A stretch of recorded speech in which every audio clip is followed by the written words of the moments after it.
Jemaat miliknya Tuhan, jemaat yang dikasihinya. Ibadah Raya Pentakosta pagi hari ini kita lakukan dengan pengakuan pertolongan kita datang dari Tuhan pencipta langit dan bumi serta segala isinya. Tuhan setia, Dia tidak pernah meninggalkan perbuatan tangannya.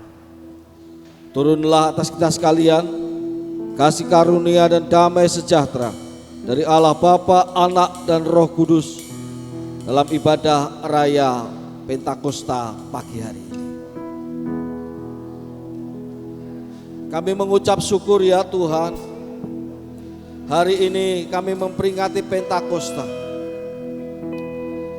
Kami diingatkan kembali, memaknai kembali perjalanan hidup iman kami. Bersama dengan Roh Tuhan kami telah dibentuk hingga sekarang ini. Dan bersama dengan Roh Tuhan juga kami semakin dibaharui dari hari ke hari.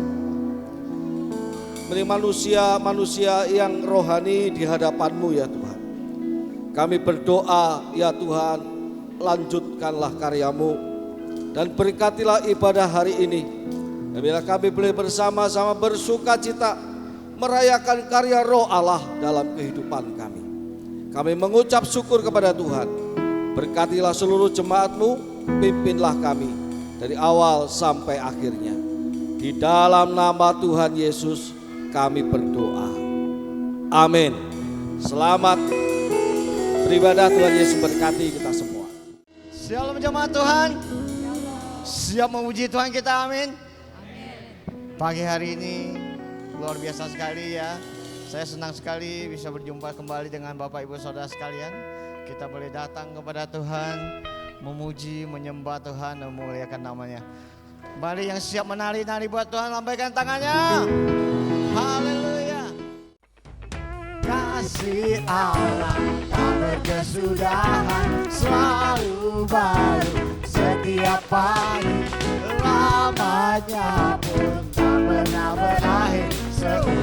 Sekali lagi katakan, kasih Allah tak berkesudahan, selalu baru setiap pagi.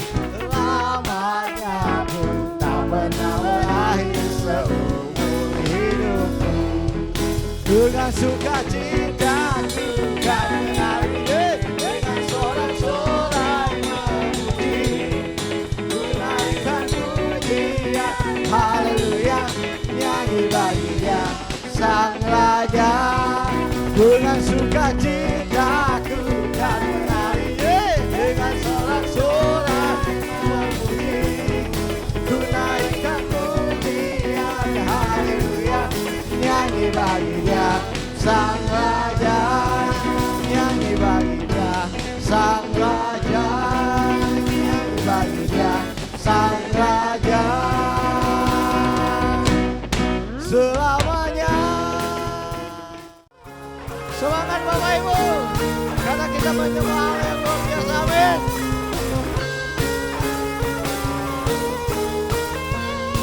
Mari sama-sama katakan, Roh Kudus tercurah di tempat ini, urapannya yang ajaib, memulihkan umatnya. Roh Kudus tercurah dari gerejanya, membangkitkan umat pilihan. Yuk sama-sama katakan hari ini.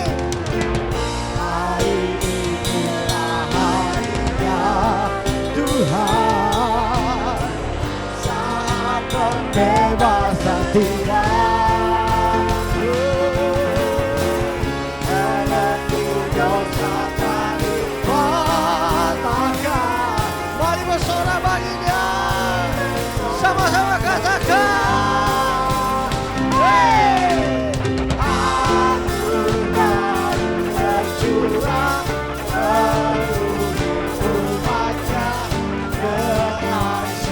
anugerah tercurah minyak baru tercurah,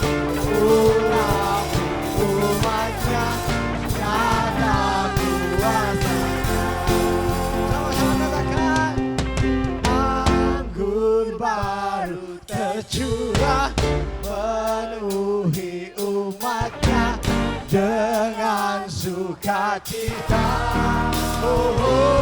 Minyak baru tercurah urapi umatnya nyata kuatnya. Sama-sama katakan.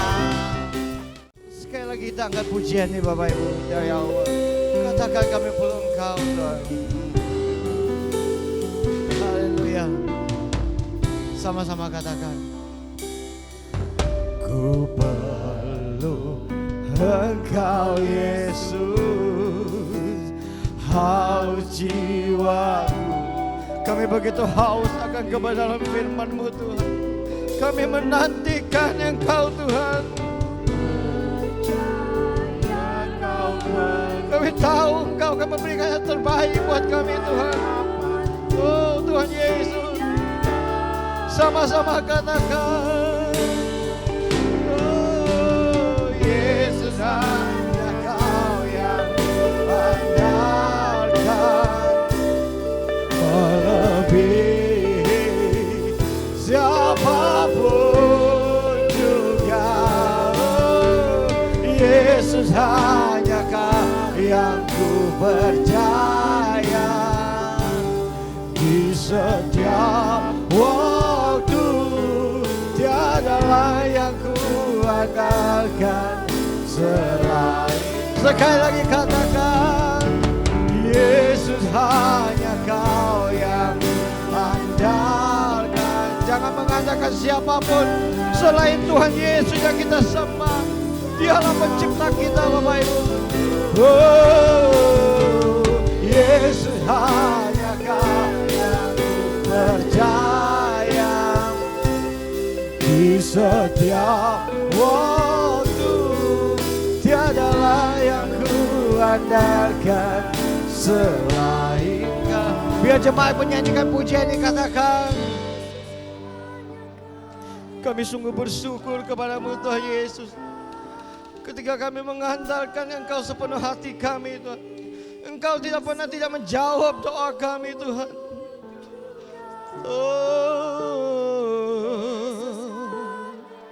kami bersyukur padamu Tuhan Yesus. Terima kasih Tuhan. Oh, haleluya. Sama-sama nyanyikan pujian yang katakan. Yesus, hanya Kau yang andalkan, melebihi siapapun juga. Yesus, hanya Kau yang percaya. Di setiap waktu tiadalah yang ku andalkan selain Kau. Tiada yang lain, tiadalah yang ku andalkan selain Kau. Tiadalah yang ku andalkan selain Kau.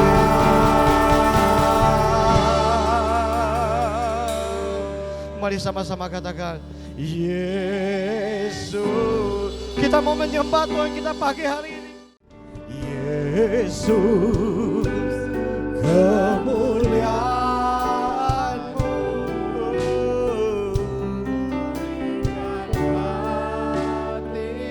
ku pulihkan. Yesus, kemuliaan-Mu berkati hidupku. Mari sama-sama katakan, segala pujian syukur bagi-Mu. Kau hadir dalam hidupku. Kini ku datang sujud di hadapan-Mu, memuji-Mu, menyembah-Mu.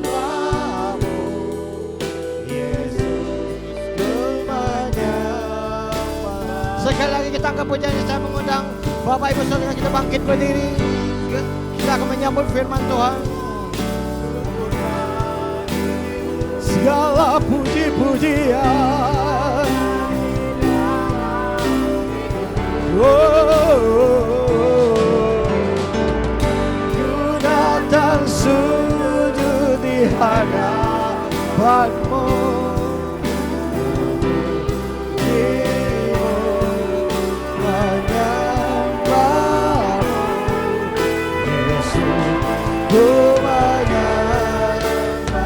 Saya ingin jemaat yang menyanyikan pujiannya katakan,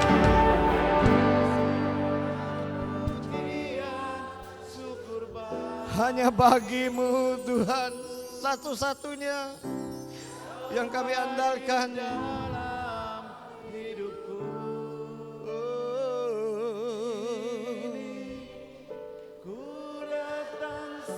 Terlalu baik Engkau Tuhan Yesus, sungguh baik. Terima kasih Tuhan. Sama-sama kita akan pujian dikatakan.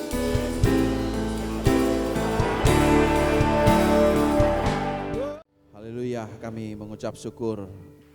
Kami mengucap syukur. Kami berterima kasih akan kebaikan Tuhan. Kami boleh menikmati persekutuan yang indah lebih dalam lagi ya Tuhan. Bahkan hari ini kami boleh memperingati hari pencurahan Roh Kudus. Kami bersyukur, biarlah kami boleh terus dituntun oleh Roh Kudus, diarahkan dan menikmati persekutuan yang indah. Saat ini kami akan belajar firman-Mu. Oleh karena itu berkatilah pemberitaan firman. Urapilah hamba-Mu yang terbatas. Biarlah oleh kuasa Roh Kudus hamba-Mu bisa menyampaikan kebenaran dan isi hati Bapa di sorga, sehingga kami boleh dikuatkan, kami boleh diarahkan, dan kami boleh diubahkan. Hamba-Mu menyerahkan pemberitaan firman Tuhan dari awal sampai akhir untuk kemuliaan nama Tuhan. Berkati seluruh jemaat Tuhan yang sudah siap untuk diberkati oleh kebenaran firman Tuhan. Di dalam nama Tuhan Yesus Kristus kami berdoa dan bersyukur. Bersama katakan amin. Silakan duduk. Bapak Ibu yang dikasihi oleh Tuhan dan juga para pelayan Tuhan yang luar biasa pada pagi hari ini boleh melayani ya dengan penuh ya semangat tentunya ya. Dan kita semua yang boleh berkumpul untuk memuji meninggikan nama Tuhan. Ya sekali lagi shalom. Ya puji Tuhan. Masih semangat ya. Dan ada sukacita dan damai sejahtera dari Tuhan. Hari ini adalah hari memperingati pencurahan Roh Kudus. Dan kita kembali belajar dan mengingat akan karya Roh Kudus di dalam kehidupan kita. Dan itu pasti membawa sesuatu dampak yang luar biasa ketika kita terus merindukan kehadiran Roh Kudus. Rindu untuk mengalaminya, rindu untuk menikmati persekutuan yang lebih dalam lagi. Sebab sesungguhnya Roh Kudus hadir dalam kehidupan umat Tuhan. Tema yang diberikan oleh Pak Gembala pada hari ini yaitu hidup dengan Roh Kudus, berdoa dalam Roh Kudus. Mari kita buka Alkitab kita di dalam surat Yudas pasal 1, karena hanya satu pasal saja ya. Saya bacakan dari ayat 17 sampai ayat 20 ya dalam terjemahan baru edisi yang kedua. Bapak Ibu boleh memperhatikan ayat 17 sampai ayat 20 saja. Judul yang diberikan oleh Lembaga Alkitab Indonesia, Nasihat-nasihat untuk meneguhkan iman. Ayat 17, adapun kamu saudara-saudara yang terkasih, Ingatlah apa yang dahulu telah dikatakan oleh rasul-rasul Tuhan kita Yesus Kristus. Ayat 18. Sebab mereka telah mengatakan kepada kamu, menjelang akhir zaman akan tampil pengejek-pengejek yang akan hidup menuruti hawa nafsu kefasikan mereka. Ayat 19. Mereka adalah pemecah belah, manusia duniawi yang tidak memiliki Roh Kudus. Ayat 20, ayat yang terakhir. Namun kamu saudara-saudara yang terkasih, dengan membangun dirimu di atas dasar imanmu yang paling suci dan berdoa dalam Roh Kudus. Amin. Bapak Ibu yang dikasihi oleh Tuhan, bisa kita baca di rumah ya, satu perikop atau satu pasal supaya kita melihat ya ada tujuan daripada penulisan ya surat ini yang ditujukan kepada orang Kristen Yahudi pada waktu itu. Ya. Karena memang ada guru-guru palsu, ada ajaran sesat, ada para bidat yang juga masuk di tengah-tengah perhimpunan umat Tuhan. Ya, sehingga umat Tuhan dinasehati untuk meneguhkan iman. Maka kalau ayat 3 saya tambahkan ayat 3 ya.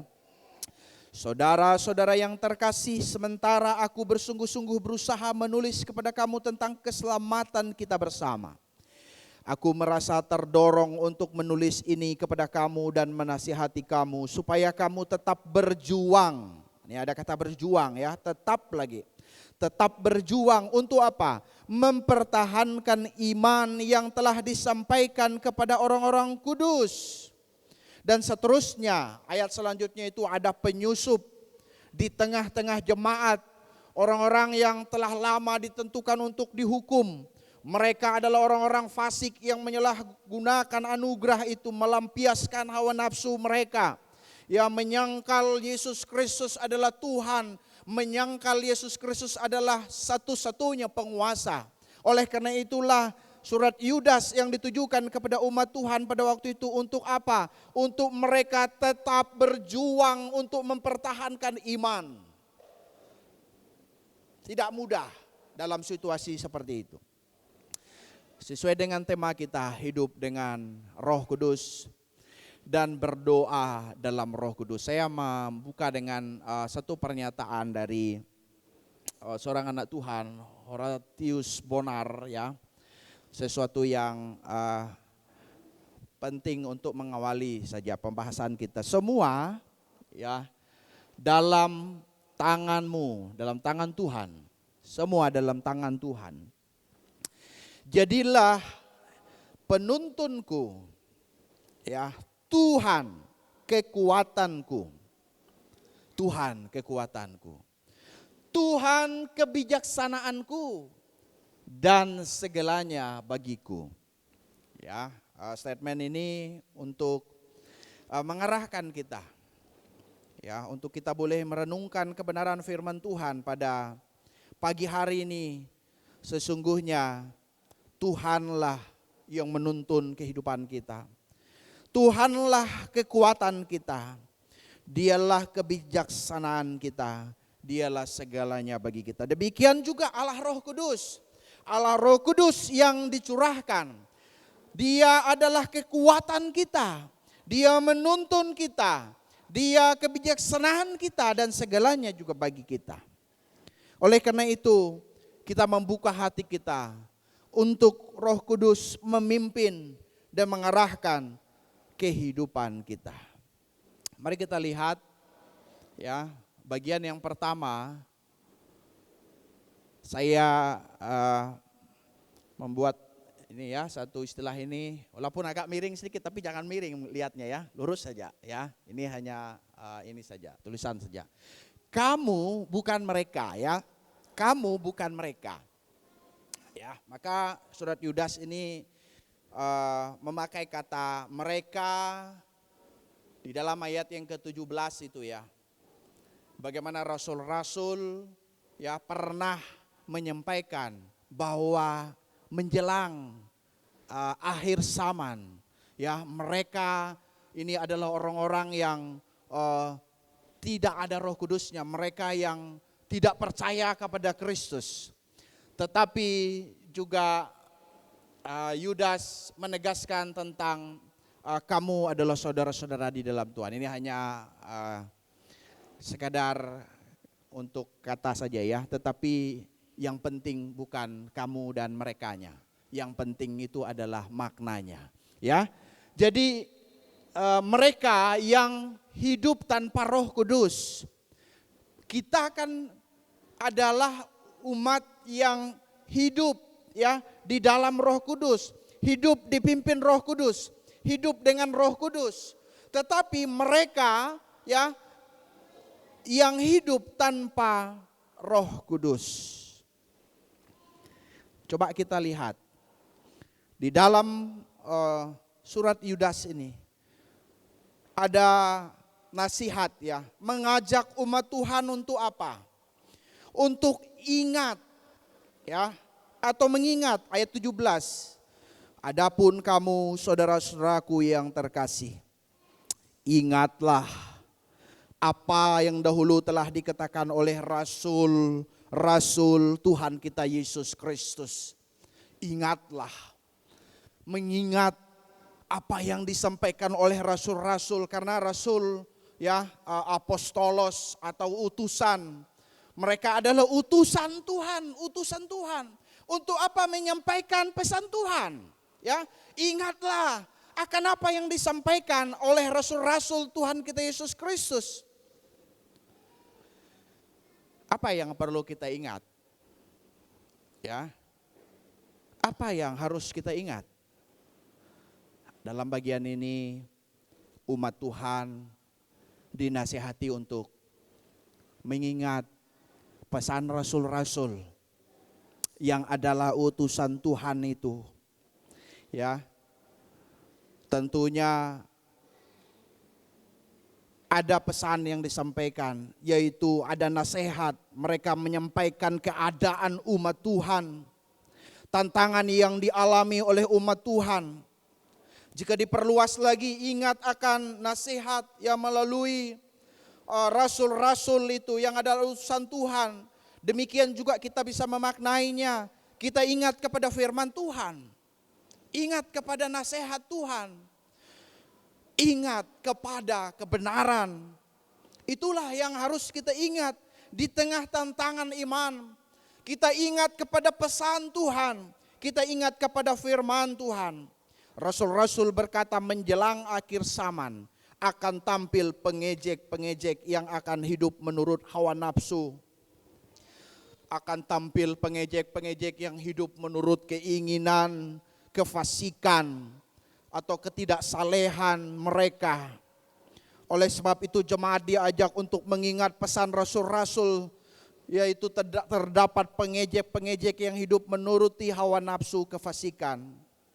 Maka kita melihat di sini, ya, mereka yang hidup tanpa roh itu ya, mereka adalah pengejek yang hidup menuruti hawa nafsu kefasikan. Ya, ini kefasikan ya. Mereka ini adalah orang-orang yang hidup dengan keinginannya, sesuka hatinya.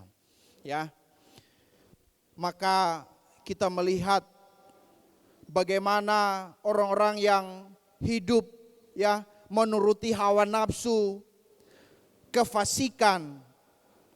Mereka adalah orang-orang yang hidup dengan keinginannya. Dan orang-orang yang melakukan itu adalah dikatakan di sana, ditegaskan oleh Yudas kepada jemaat. Mereka adalah pemecah belah. Pemecah belah mereka itu. Ya.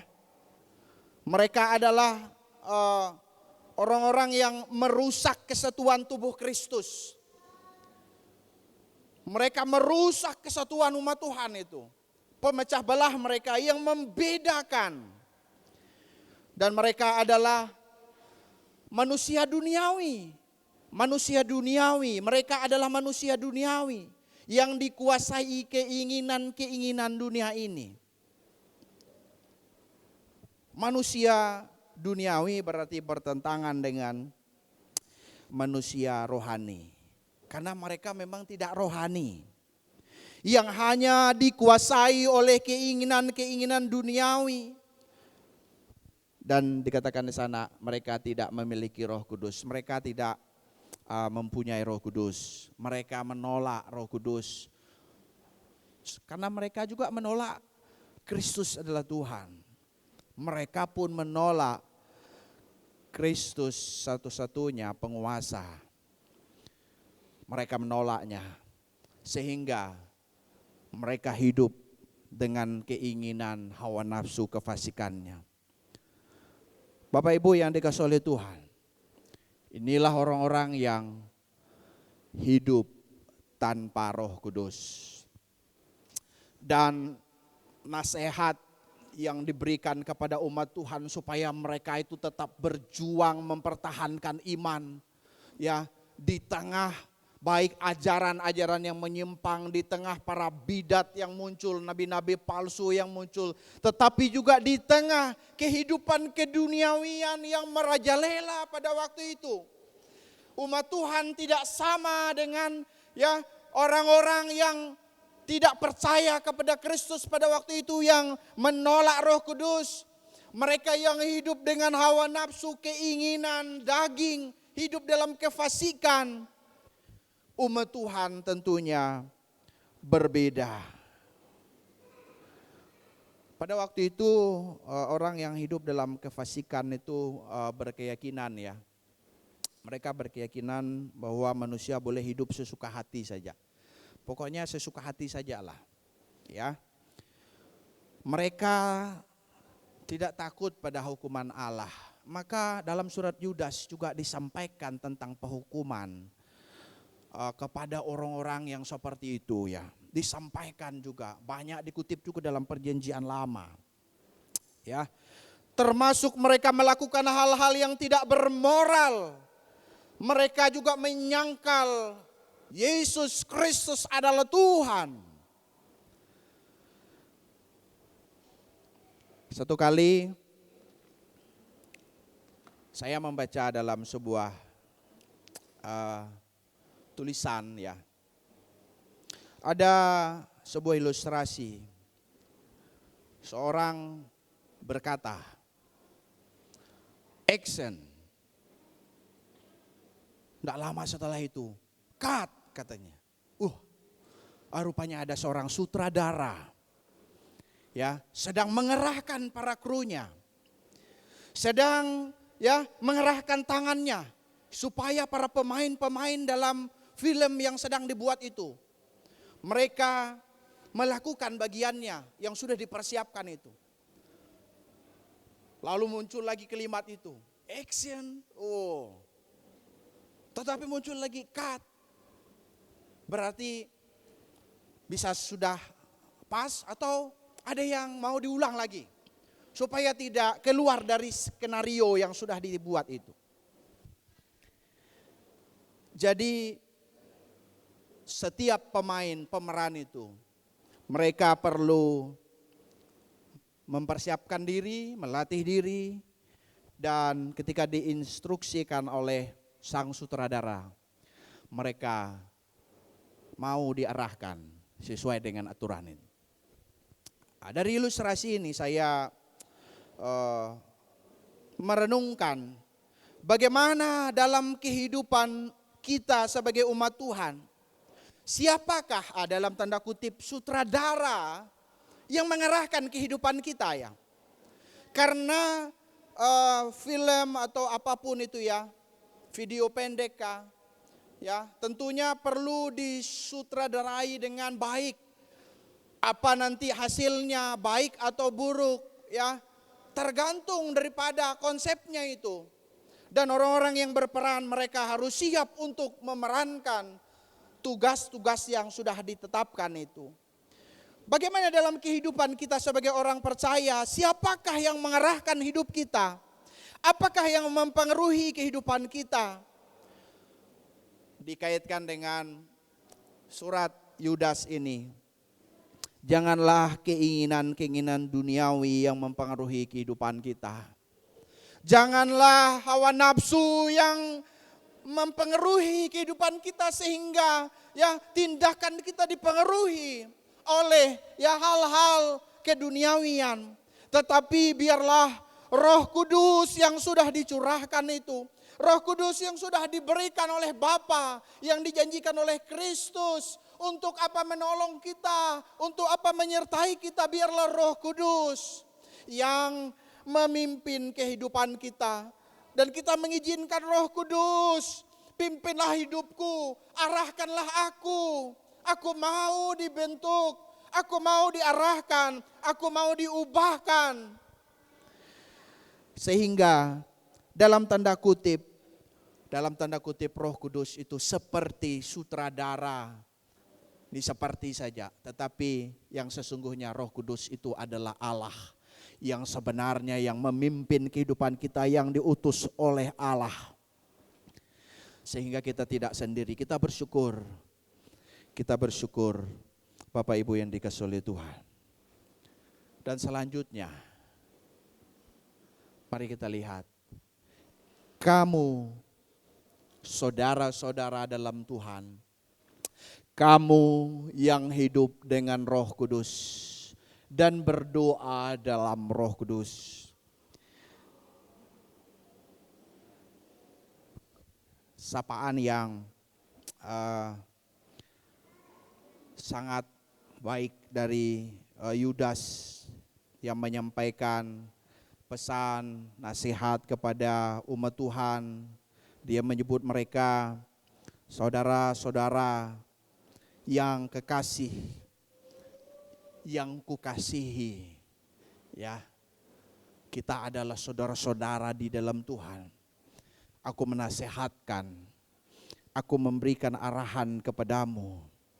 Dan arahan itu kita bisa lihat, ya, yaitu bangunlah dirimu sendiri. Dirimu sendiri.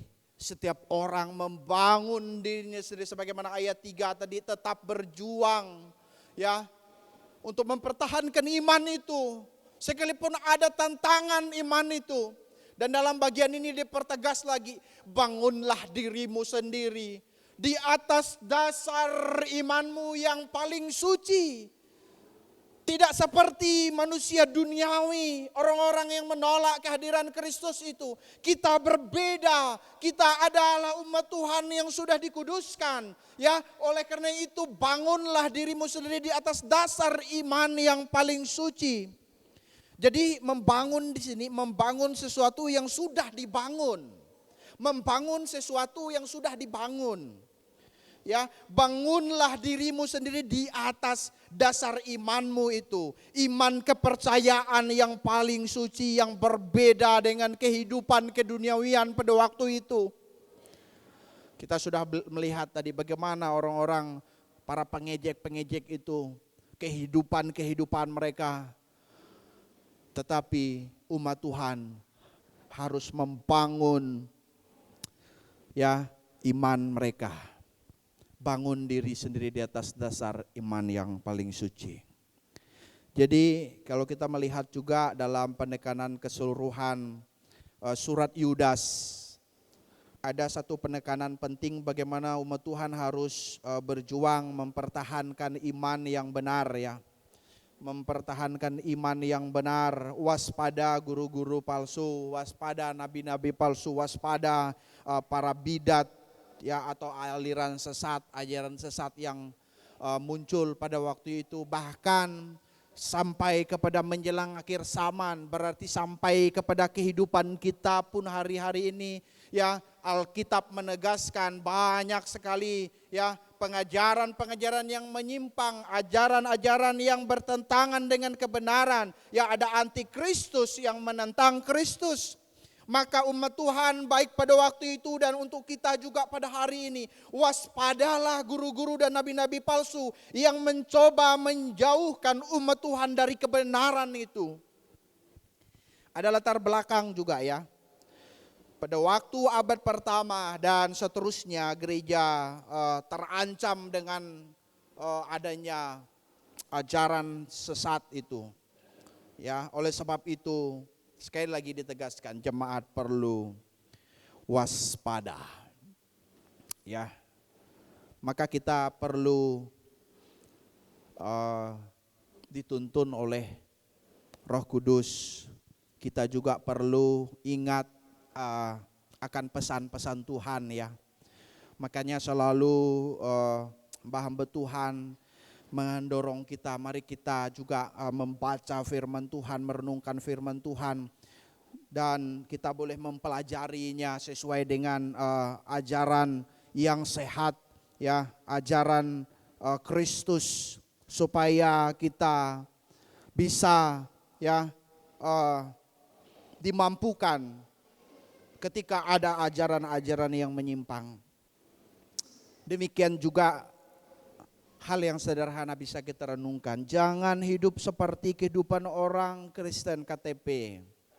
Orang Kristen hanya KTP saja, tetapi tidak ada perubahan hidup, tidak ada pertumbuhan rohani, tidak ada kecintaan kepada Tuhan, tidak ada kerinduan untuk mencari Tuhan, tidak ada kerinduan untuk beribadah, apalagi pelayanan, untuk beribadah pun tidak ada kerinduan. Ada orang-orang yang hidup semaunya saja, padahal mungkin KTP-nya Kristen, tetapi kehidupannya tidak menunjukkan imannya. Janganlah hidup seperti kehidupan orang Kristen KTP.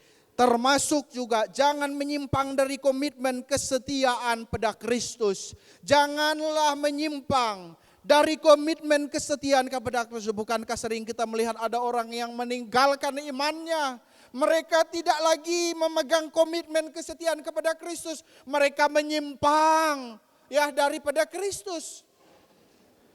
Bukan hanya Bapak Ibu saya, tetapi tentunya sebagai umat beriman, orang yang percaya kepada Kristus, kita turut prihatin, bahkan mungkin mengalami kesedihan ketika ada orang yang kita kenal yang percaya kepada Tuhan Yesus Kristus, lalu mereka menyimpang dan meninggalkan iman mereka. Tetapi di dalam bagian ini ya, terkait dengan tujuan daripada penulisannya, ada nasihat supaya jangan menyimpang dari komitmen kesetiaan kepada Kristus. Saya mengutip ya pernyataan daripada Jonathan Edwards ya, Jonathan Edwards ya, tentang ketetapan hati. Ada ketetapan hati ya.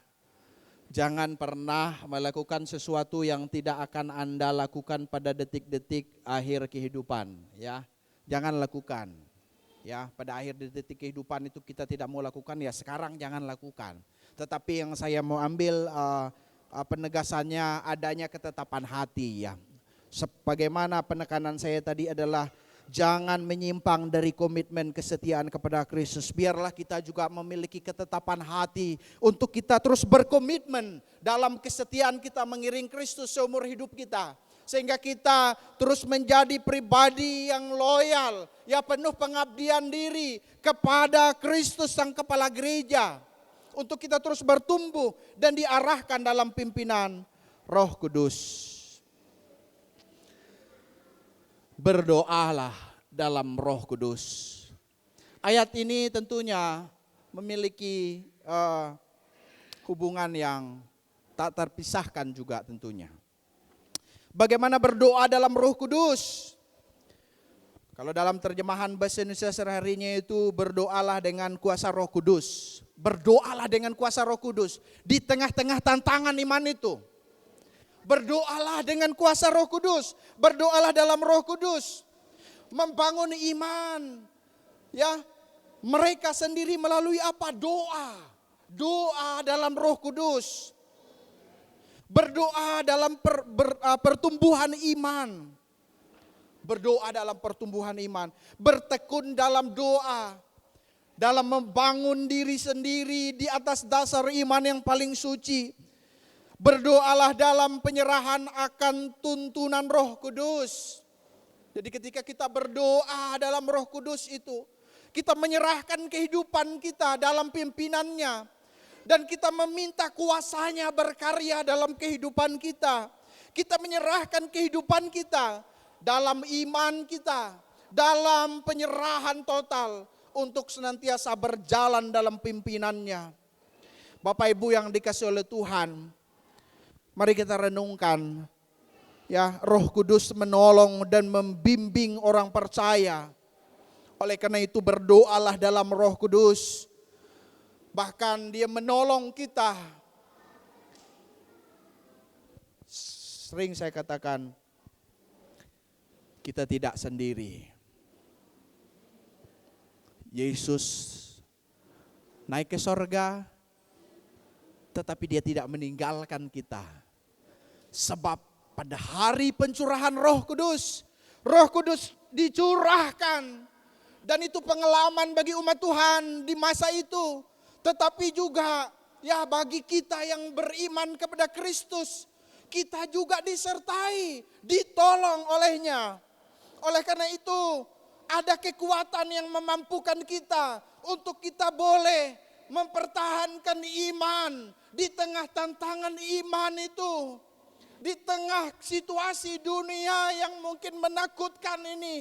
Di tengah keadaan dunia yang membuat hati kita mungkin gemetar. Dengan tantangan apapun yang terjadi itu. Kita harus meyakini dan mengizinkan Roh Kudus memimpin kehidupan kita. Mengerahkan kehidupan kita. Apa implikasinya bagi kita? Tidak hidup menuruti hawa nafsu kefasikan. Tidak menjadi pemecah belah yang merusak kesatuan tubuh Kristus. Tetapi biarlah kesatuan itu terwujud. Sebab kita adalah saudara-saudara di dalam Tuhan. Tidak hidup sebagai manusia duniawi yang dikuasai oleh keinginan-keinginan dunia. Tetapi bangunlah diri kita di atas dasar iman yang paling suci. Hiduplah sebagai manusia rohani. Berdoalah dalam Roh Kudus. Hiduplah dengan Roh Kudus. Saya menutupnya dengan pernyataan dari Samuel Stephenson. Roh Kuduslah yang memacu jiwa. Allah yang maha besar bangkitkan kami. Jagai setiap hari supaya semua orang tahu kami hidup sebagaimana doa kami. Tuhan Yesus memberkati.